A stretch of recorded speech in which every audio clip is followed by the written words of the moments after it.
Hello and welcome. This video, How Does a Revocable Trust Operate?, is the fifth in a series of 10 videos designed to educate Utah residents about estate planning. For a list of all of our videos, see below or return to our website. In this video, we will answer the following questions.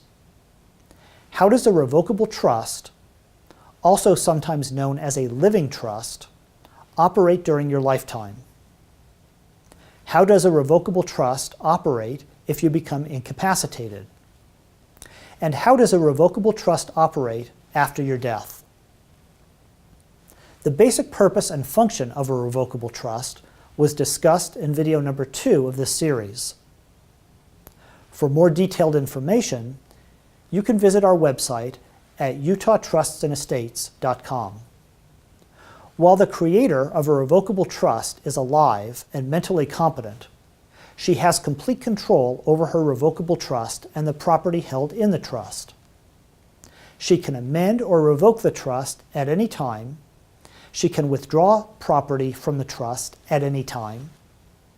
And she has complete control over how the trust assets are invested. If the creator of the revocable trust becomes incapacitated, the successor trustee identified in the trust will immediately step in and begin to manage the trust property for the benefit of the incapacitated creator of the trust. No court involvement will be needed. Frequently, a husband and wife will create a revocable trust together. Most often, they will serve as co-trustees of the trust. They will have the power, acting together, to amend the trust at any time, and either spouse, acting alone, will be able to revoke the trust at any time. If one spouse becomes incapacitated, the other spouse will serve as sole trustee. When the creator of the trust dies, the successor trustee assumes control of the trust property and begins the process of paying creditors, paying taxes, and distributing the property to the beneficiaries who are entitled to it under the terms of the trust, without the need for court involvement. Among the trustee's most immediate responsibilities will be the following. The trustee must compile an inventory of the trust assets and must value each asset. For liquid assets, like cash and marketable securities, the valuation will be easy. But for real estate and closely held businesses, the trustee may need to obtain a professional appraisal. The trustee must obtain a tax identification number for the trust. Because the revocable trust becomes irrevocable upon the death of the creator of the trust will need a new tax ID number at that time. The trustee will be required to file the decedent's final personal income tax return, reporting income that was earned by the decedent in the year of death up until the date of death. The trustee will also be required to file a fiduciary income tax return, reporting income earned by the trust after the date of death for each year that the trust remains in operation until all of the assets have been distributed to the beneficiaries. And if the decedent's estate is large enough to require an estate tax return, it will be the responsibility of the trustee to file that return as well. Creditors of the decedent have 1 year within which to come forward and submit their claims for payment. But this period can be shortened to 90 days if the trustee mails the appropriate notice to all known creditors and publishes notice in a local newspaper. The trustee has a duty to keep the beneficiaries fully informed regarding the operations of the trust. In Utah, the trustee must send a notice to the trust beneficiaries within 60 days after the death of the creator of the revocable trust, informing the beneficiaries of the existence of the trust.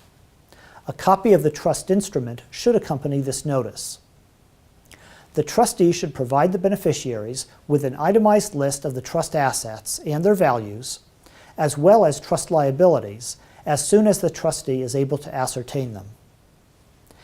As the administration of the trust proceeds, the trustee should keep the beneficiaries informed regarding trust income and expenses and any other substantial matters affecting the trust. In addition, it is a good idea for the trustee to notify the beneficiaries before the trustee takes any significant action with regard to the trust, in order to give the beneficiaries an opportunity to register objections with the trustee before the action is taken. As a general rule, the trustee will liquidate the trust assets and distribute the cash to the beneficiaries.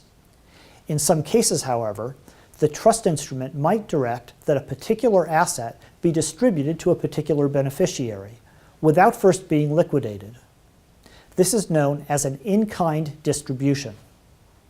And even if the trust instrument does not direct an in-kind distribution, some beneficiaries may want some of the decedent's assets distributed in kind.